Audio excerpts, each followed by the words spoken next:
বিসমিল্লাহির রহমানির রহিম। সুপ্রিয় দর্শক এবং শ্রোতা মণ্ডলী, আসসালামু আলাইকুম, শুভ সকাল। আমি major general professor doctor Liza Chowdhury, chief consultant, Uttara fertility centre.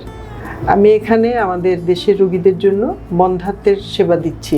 Unexplained infertility এটি একটি আলাদা ডায়াগনোসিস, যেখানে হচ্ছে বন্ধ্যাত্বের আমরা কোনো কারণ ধরতে পারছি না।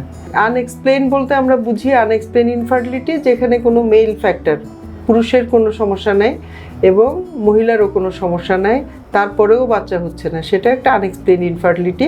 কিন্তু আমরা অনেক সময় কিছু কিছু এন্ডোমেট্রিওসিস যেটার কোনো লক্ষণ দেখা যায় না, কোনো লক্ষণ নাই, তার মাসিকে ব্যথা নাই, তার ডিসপ্যারোনিয়া নাই, অথবা এরকম কোনো রকম সমস্যা নাই, কিন্তু এরকম এন্ডোমেট্রিওসিসও কিন্তু বন্ধ্যাত্ব হতে পারে। সেজন্য আমাদের এটাকে আইডেন্টিফাই করতে হবে, প্রপারলি ডায়াগনোসিস করতে হবে এবং ট্রিটমেন্ট করতে হবে।